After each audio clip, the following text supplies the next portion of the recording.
दोस्तों, स्वागत है आपका अपने बुद्धा माई इंस्पायर्ड यूट्यूब चैनल में। आदरणीय गुरुजनों, भिक्षुओं और मेरे प्रिय साथियों, आज मैं आप सभी के समक्ष भाग्य का लिखा कभी नहीं मिटता विषय पर अपने विचार साझा करने जा रहा हूं।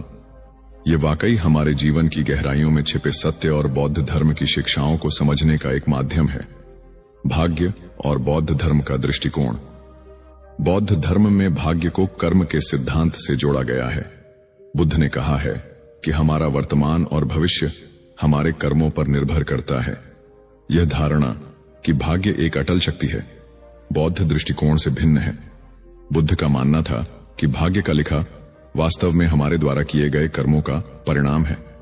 यदि हम अज्ञानता, लोभ और घृणा के मार्ग पर चलते हैं तो हमारा भाग्य अंधकारमय होगा, लेकिन यदि हम ज्ञान, करुणा और ध्यान के मार्ग पर चलते हैं तो हम अपने भाग्य को सकारात्मक दिशा में बदल सकते हैं। भाग्य और कर्म का संबंध।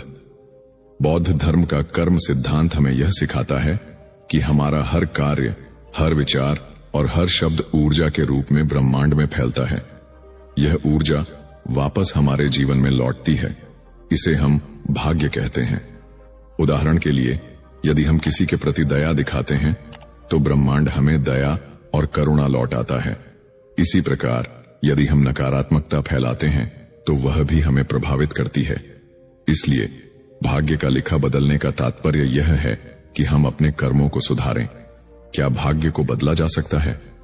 बुद्ध ने यह स्पष्ट किया कि हम अपने प्रयासों और सही मार्ग पर चलने से अपने जीवन को बदल सकते हैं। 4 आर्य सत्य और अष्टांगिक मार्ग का पालन करके हम अपने कर्मों को शुद्ध कर सकते हैं और इस प्रकार अपने भाग्य को बदल सकते हैं।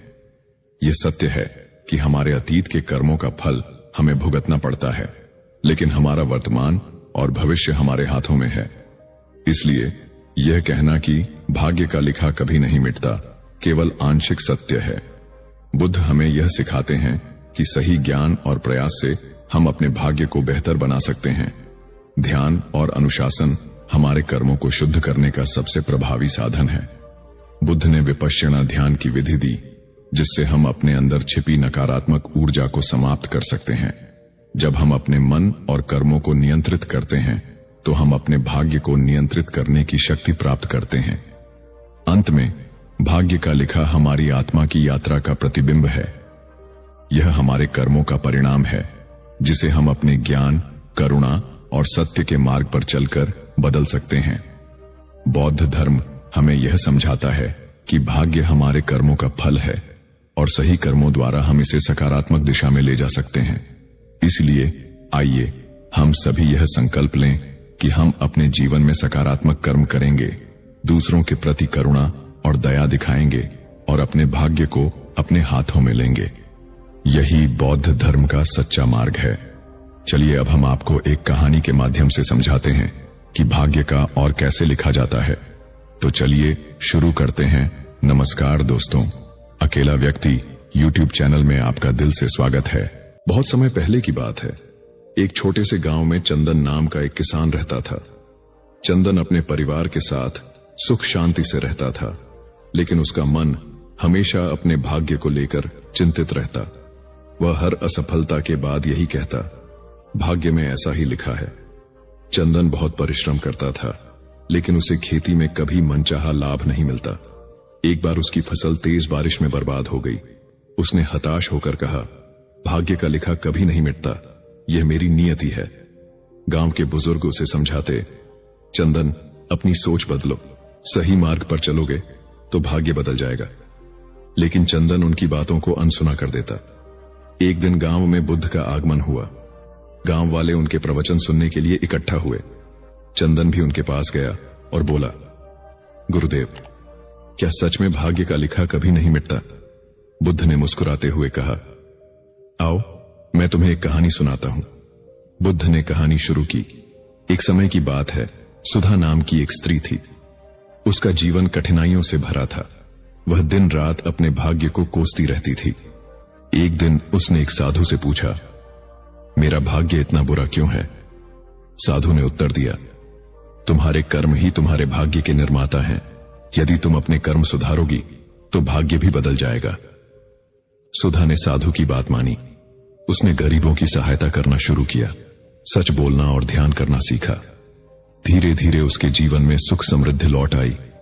बुद्ध ने कहानी समाप्त की और कहा, चंदन, जैसे सुधा ने अपने कर्म बदलकर अपना भाग्य बदला, वैसे ही तुम भी कर सकते हो। तुम्हारा भाग्य तुम्हारे हाथों में है। सही प्रयास, सत्य और करुणा से तुम अपने जीवन को बदल सकते हो। चंदन ने बुद्ध की बातों को मन में बैठा लिया। उसने अपने सोचने और काम करने का तरीका बदल दिया।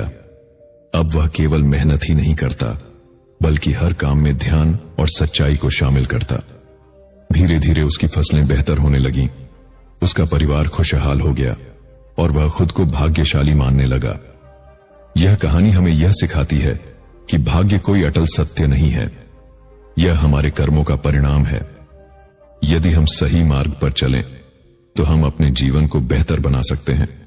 बौद्ध धर्म हमें यह सिखाता है कि हमारा भाग्य हमारे हाथों में है और सही प्रयास से हम इसे बदल सकते हैं। चंदन की कहानी हमें यह प्रेरणा देती है कि हम अपने कर्मों पर ध्यान दें। भाग्य केवल एक परिणाम है जिसे हम अपने कर्मों और विचारों से बदल सकते हैं। सही मार्ग, सही सोच और सही कर्म ही सच्चे भाग्य का निर्माण करते हैं। आज मैं अपनी दुनिया को जिंदगी का एक पहलू कहूं या कुछ और, किंतु इतना मैं अवश्य जानता हूं, उसे हम भाग्य अथवा किस्मत कहते हैं। इनके इशारों पर ही तो हमारी जिंदगी चलती है। हम सोचते हैं जो भी कार्य हम कर रहे हैं अपनी मेहनत और लगन से कर रहे हैं। इस बात पर कुछ लोगों को अहंकार भी हो जाता है कि हमारे पास जो भी है हमारी अपनी मेहनत और कर्मों का नतीजा है, किंतु ये नहीं सोचते कि ये सब हमारे भाग्य में ही लिखा था। हम तो बस अपना कर्म करते हैं, किंतु होता वही है जो भाग्य में लिखा होता है। हमारे बड़े बूढ़े भी कहते थे कि हमारे जन्म के समय ही हमारा भाग्य तय हो जाता है और उसी के चलते हमारे विचार और कर्म बनते रहते हैं। कुछ इसके विपरीत भी बोलते हैं, किंतु जब जिंदगी उन्हें उनकी असलियत से रूबरू कराती है तो वे भी भाग्य को मानने के लिए तत्पर हो जाते हैं। कई बार हम सोचते कुछ और हैं और होता कुछ और है। ये सब हमारे नसीब का ही तो खेल है। बातों ही बातों में मैंने भाग्य, किस्मत, नसीब कितने नाम गिना दिए।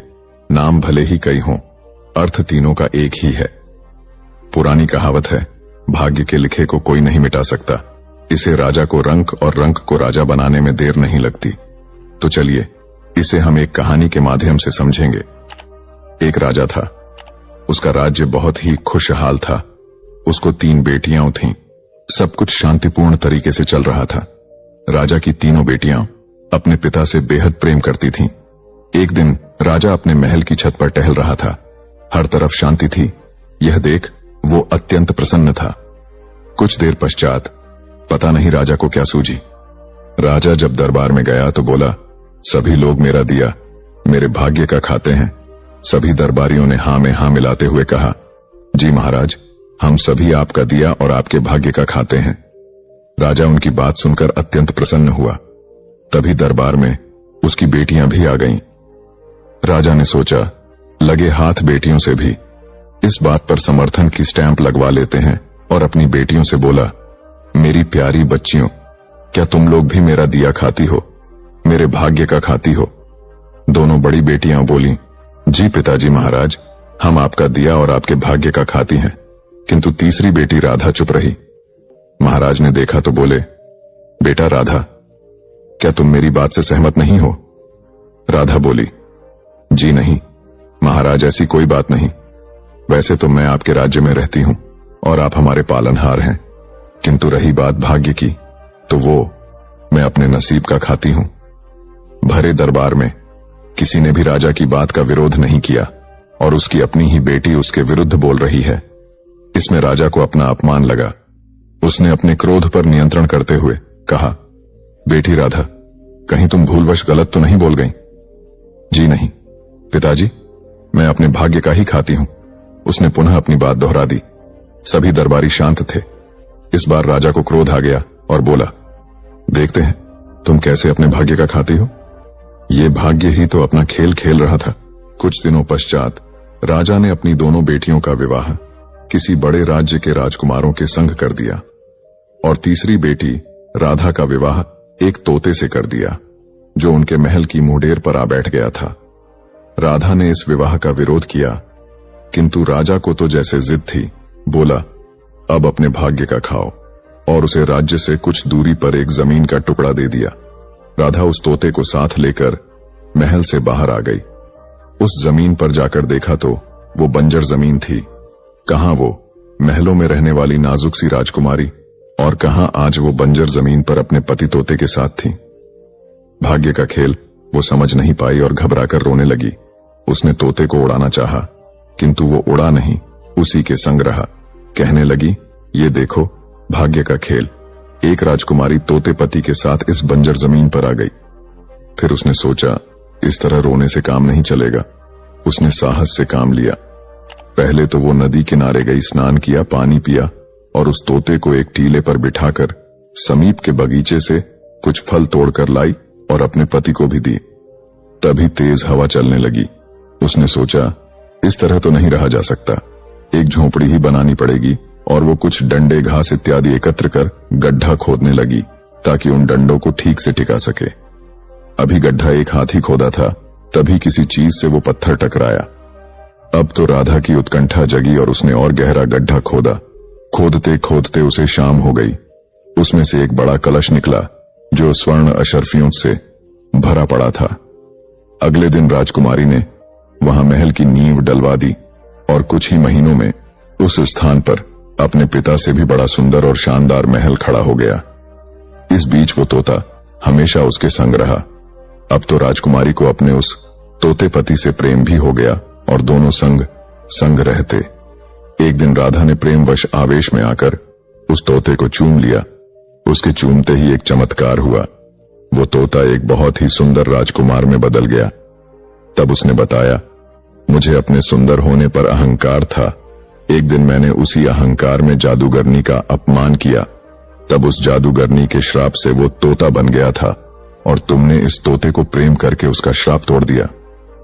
ये सभी बातें राधा के पिता के पास भी पहुंची और वो ये सब देखने स्वयं अपनी बेटी के महल में आया और उसका ठाठ बांट देखकर अचंभित रह गया और वो राजकुमार से भी मिला। अब उसे लगा कि माध्यम कोई भी हो सकता है, किंतु खाते सब अपने नसीब का है। अब राजा ने उस राजकुमार से अपनी बेटी का पुनः विवाह करके उसके राज्य के लिए खुशी विदा कर दिया। तो दोस्तों, इससे हमें यह सीखने को मिलता है कि इंसान अगर मेहनत करे और हार न माने तो वो अपना भविष्य निर्मित कर सकता है, और जो आपके भाग्य में होगा वो तो कोई छीन भी नहीं सकता, क्योंकि वो परमात्मा ने आपके भाग्य में लिखा ही है। अगर आप भी राधा की तरह मेहनत करते हो और हार नहीं मानते हो तो निश्चित आपका भाग्य आपका साथ अवश्य देगा। मनुष्य चाहे कितना भी प्रयास क्यों ना कर ले, कितना भी प्रयत्न क्यों ना कर ले, उसे अपने कर्मों का फल तो भोगना ही पड़ता है। चाहे मनुष्य कितना ही प्रयत्न कर ले, लेकिन वह कभी अपने कर्मों से बच नहीं सकता। जैसी करनी वैसी भरनी, यह वाक्य तो आपने सुना ही होगा। अर्थात जैसे आप कर्म करोगे वैसा ही आपको फल भी प्राप्त होगा। लेकिन मेरा एक प्रश्न है, क्या आप इस बात पर यकीन करते हैं कि जैसा आप कर्म करेंगे वैसा ही आपको फल भी मिलेगा? अब आप में से अधिकतर लोगों के मन में यह प्रश्न जरूर उठ रहा होगा, क्योंकि इसमें पूछने वाली बात क्या है? ये तो सत्य ही है कि जैसे हम कर्म करेंगे वैसा ही हमें फल भी मिलेगा। लेकिन एक बार के लिए आंखें बंद करके अपने आप से यह प्रश्न कीजिए, देखिएगा कि आपको इस प्रश्न का उत्तर स्पष्टता से नहीं मिल पाएगा। कहीं ना कहीं आपके मन में एक संशय जरूर होगा कि क्या यह बात सच है या झूठ। दोस्तों, आज इस कहानी से हम समझेंगे कर्मों का खेल। आखिर अच्छे कर्मों का फल अच्छा और बुरे कर्मों का फल बुरा कैसे होता है? बहुत समय पहले की बात है। किसी गांव में एक बहुत ही ज्ञानी पंडित रहता था। एक दिन वह अपने बचपन के दोस्त से मिलने के लिए दूसरे गांव में जा रहा था। उसका वह दोस्त बचपन से ही गूंगा और एक पैर से अपाहिज था। उस पंडित के गांव से उसके दोस्त का घर काफी दूर था। वहां जाने के लिए बीच बीच में कई सारे छोटे छोटे गांव पड़ते थे। पंडित रास्ते में अपनी धुन में चला जा रहा था। चलते चलते उसकी मुलाकात एक व्यक्ति से होती है। रास्ते में उसे एक आदमी मिलता है जो ऐसा लगता था कि वह किसी का इंतजार कर रहा था, और वह भी पंडित के साथ चलने लगता है। उस आदमी को देखकर पंडित बहुत खुश हो जाता है। उसने सोचा, चलो अच्छा हुआ, साथ साथ चलने से उसका सफर आसानी से कट जाएगा। बात की शुरुआत करने के लिए उस पंडित ने उस व्यक्ति से उसका नाम पूछा तो उसने अपना नाम धर्मराज बताया। पंडित को यह नाम कुछ अजीब सा लगता है, लेकिन उसने नाम के विषय में कुछ और पूछना उचित नहीं समझा। दोनों धीरे धीरे साथ में चल रहे थे। तभी रास्ते में एक गांव आता है। गांव का प्रवेश द्वार आते ही धर्मराज ने पंडित से कहा, तुम आगे चलो, मुझे इस गांव में एक काम है, मैं तुमसे आगे मिलता हूं। पंडित ने कहा, ठीक है। वह आगे रास्ते में चल देता है। कुछ देर बाद उस गांव में खबर फैली कि एक व्यक्ति को सांड ने अपनी सींग में फंसाकर मार दिया है। जैसे ही सांड ने उस व्यक्ति को मारा, ठीक कुछ ही देर में धर्मराज पंडित के पास आ गया और फिर दोनों चलना शुरू कर देते हैं और चलते चलते एक दूसरे गांव के द्वार पर पहुंच जाते हैं। उस गांव के बाहर एक बड़ा और विशाल मंदिर बना हुआ था। वहां पर आराम करने की सुविधा काफी बढ़िया लग रही थी। पंडित के दोस्त का घर अभी वहां से बहुत दूर था और रात भी होने वाली थी, तो पंडित ने धर्मराज से कहा, रात होने वाली है, पूरे दिन चलते चलते थक भी चुके हैं और भूख भी लग रही है, तो यहाँ पर भोजन करके यहीं पर हम विश्राम कर लेते हैं, फिर सुबह के समय आराम से आगे की यात्रा जारी करेंगे। धर्मराज ने कहा, ठीक है, मुझे इस गांव में किसी को कुछ जरूरी सामान देने जाना है, तुम भोजन करके आराम करो, मैं बाद में आकर भोजन कर लूंगा। इतना कहकर वह वहां से चला जाता है। लेकिन उसके जाने के कुछ समय बाद, कुछ ही देर बाद धुआं उठता हुआ दिखाई देता है और देखते ही देखते पूरे गांव में आग लग जाती है। पंडित ने हैरानी से सोचा कि यह धर्मराज जहां भी जाता है वहां कोई ना कोई अनहोनी जरूर हो जाती है, कुछ तो गड़बड़ है इस व्यक्ति में। लेकिन पंडित ने रात्रि में धर्मराज से कुछ भी पूछना उचित नहीं समझा और वे दोनों सो गए। सुबह होते ही दोनों फिर से अपनी यात्रा शुरू कर देते हैं। कुछ देर चलने के बाद रास्ते में फिर से एक गांव आता है। धर्मराज ने फिर पंडित से कहा, आप आगे चलिए, मुझे इस गांव में अपने मित्र से मिलने जाना है, मैं अपने दोस्त से मिलने के बाद आगे रास्ते में मिलूंगा। यह कहकर धर्मराज वहां से चला गया, लेकिन पंडित इस बार आगे नहीं गया। वहीं खड़ा होकर धर्मराज को देखता रहा कि वह कहां जा रहा है और क्या करता है। तभी थोड़ी देर बाद लोगों की आवाज सुनाई देने लगी कि एक व्यक्ति को सांप ने काट लिया है और उसकी मृत्यु हो गई है। ठीक उसी समय धर्मराज फिर पंडित के पास पहुंच गया, लेकिन इस बार पंडित से रहा नहीं गया और उसने धर्मराज से पूछ ही लिया कि तुम जिस भी गांव में जाते हो वहां कोई ना कोई अनहोनी जरूर हो जाती है, क्या तुम मुझे बता सकते हो यह ऐसा क्यों हो रहा है? धर्मराज ने कहा, पंडित जी, आप तो मुझे बहुत ज्ञानी मालूम पड़े थे, इसीलिए मैं आपके साथ चलने लगा था, क्योंकि ज्ञानियों का साथ बहुत अच्छा होता है, परंतु आप अभी तक समझ नहीं पाए कि मैं कौन हूं। पंडित ने कहा, मैं समझ गया हूं, लेकिन मुझे कुछ शंका है, अगर आप ही अपना उपयुक्त परिचय दे दें तो मेरे लिए आसानी होगी। तब धर्मराज ने जवाब दिया कि मैं यमदूत हूं और यमराज की आज्ञा से उन लोगों के प्राण हरण करता हूं जिनकी उम्र पूरी हो चुकी है। हालांकि पंडित को पहले से ही इस बात की आशंका थी, फिर भी धर्मराज के मुंह से यह बातें सुनकर वह घबरा गया।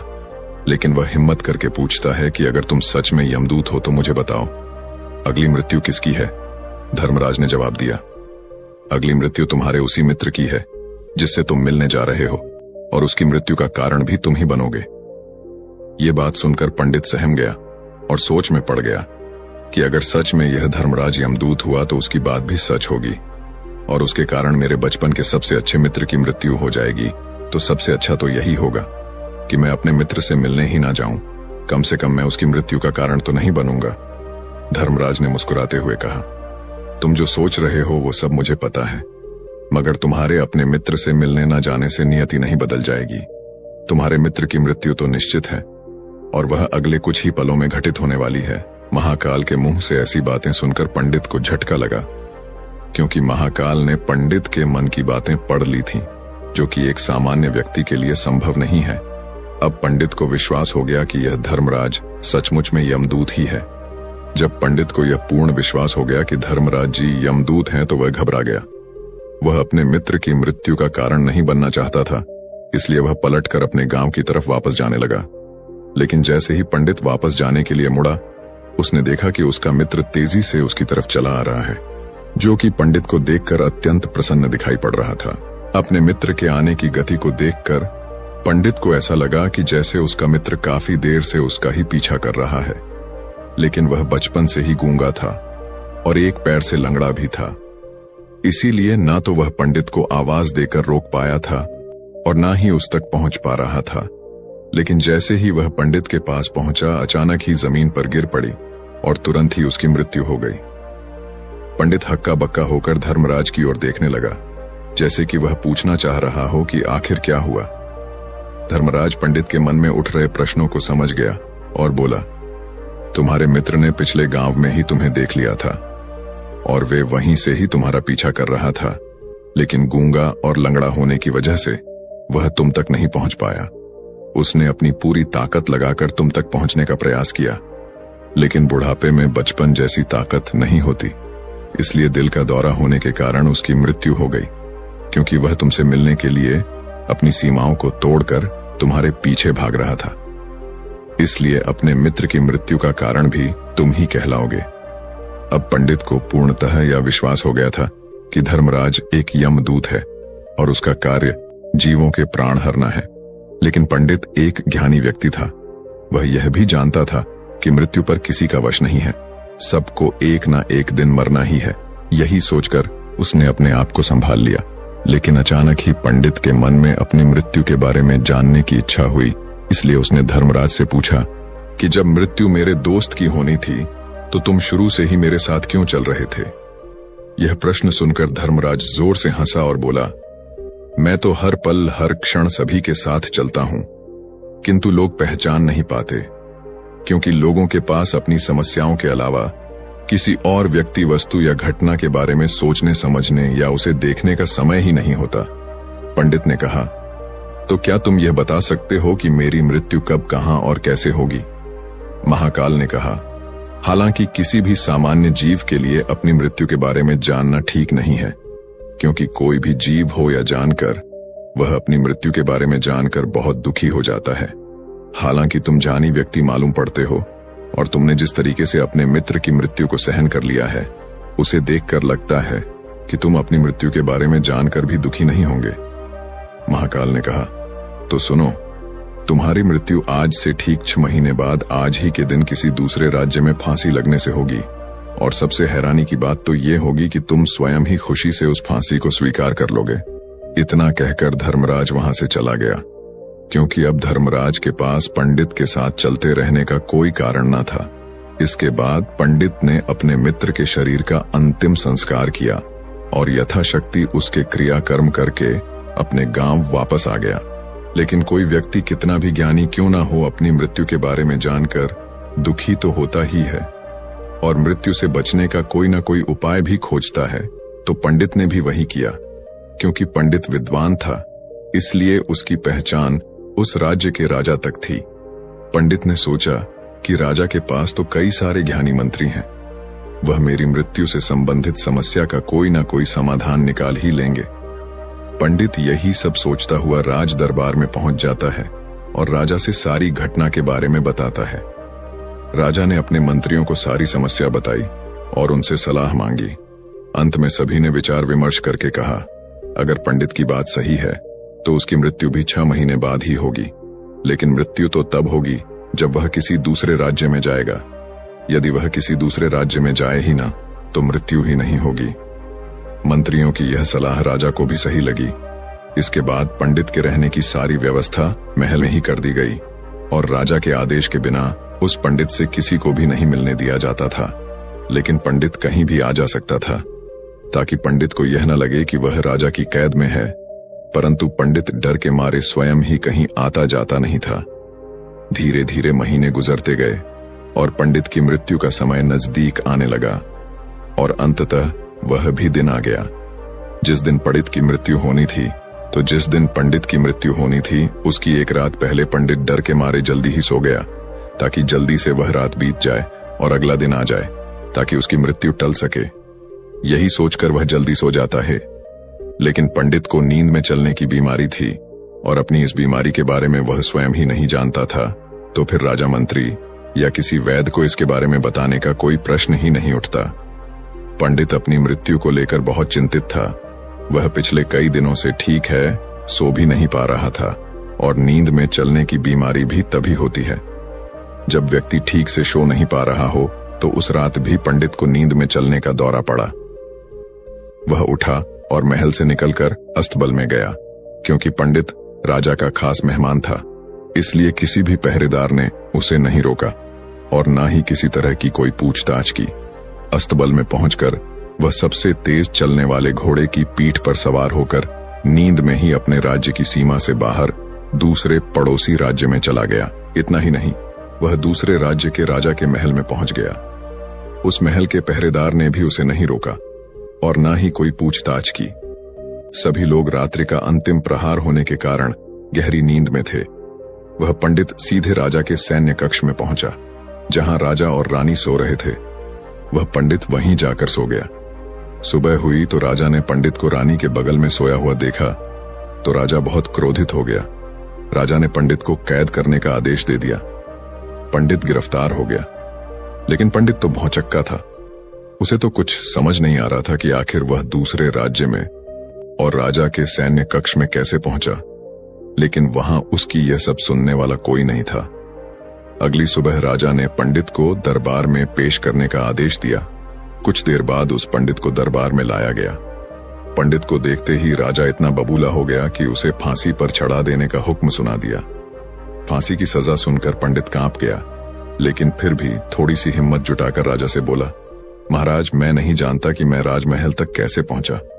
मैं यह भी नहीं जानता हूं कि आपके सैन्य कक्ष तक मैं कैसे आया और आपके महल के किसी पहरेदार या सैनिक ने मुझे रोका क्यों नहीं। लेकिन मैं इतना जरूर जानता हूं कि आज मेरी मृत्यु होनी थी और वो होनी भी जा रही है। राजा को यह बात थोड़ी अजीब लगी। उसने पंडित से पूछा, तुम्हें कैसे पता कि आज तुम्हारी मृत्यु होनी है? राजा के इस प्रश्न के जवाब में पंडित ने पिछले 6 महीने का सारा वाक्य राजा को सुना दिया और बोला, महाराज, मेरा क्या किसी भी सामान्य व्यक्ति में इतना साहस नहीं कि वह राजा के सैन्य कक्ष में राजा की उपस्थिति में रानी के साथ सो जाए।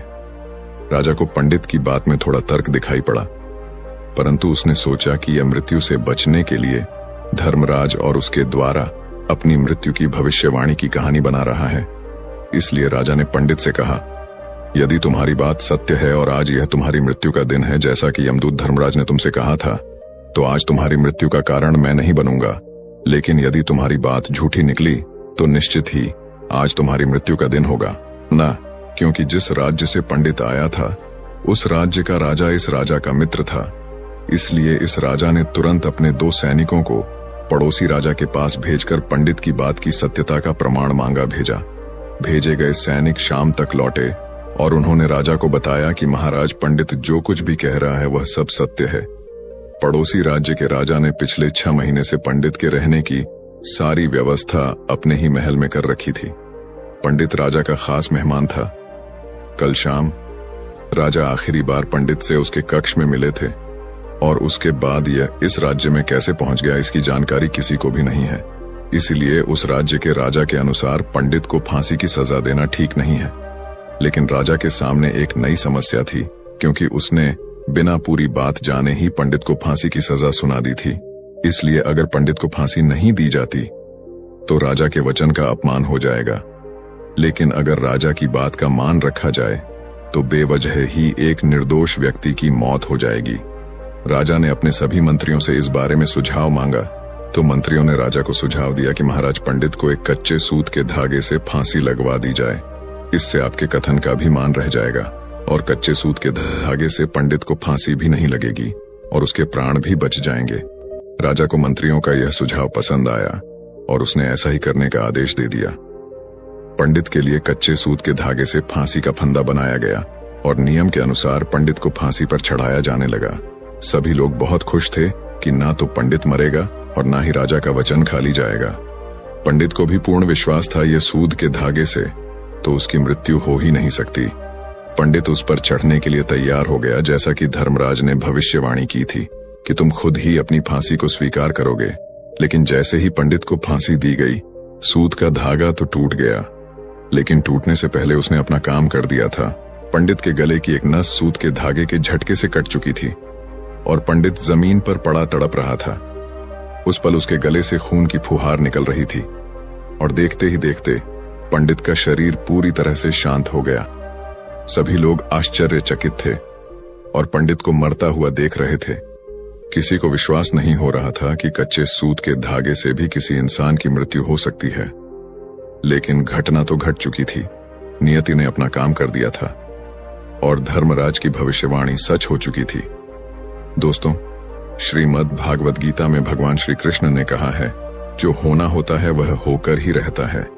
हम चाहे कितनी ही सावधानी बरते, कितना ही उपाय कर लें, लेकिन घटना और घटना की पूरी प्रणाली पहले से ही तय होती है, जिसे हम थोड़ा सा भी इधर उधर नहीं कर सकते हैं। दोस्तों, शायद इसीलिए ईश्वर ने हमें भविष्य जानने की क्षमता नहीं दी है, ताकि हम अपने जीवन को ज्यादा बेहतर तरीके से जी सके। और यही बात उस पंडित पर भी लागू होती है। अगर पंडित ने महाकाल से अपनी मृत्यु के बारे में ना पूछा होता तो 6 महीने तक राजा के महल में कैद रहकर डर डर कर जीने की बजाय ज्यादा बेहतर जीवन जीता।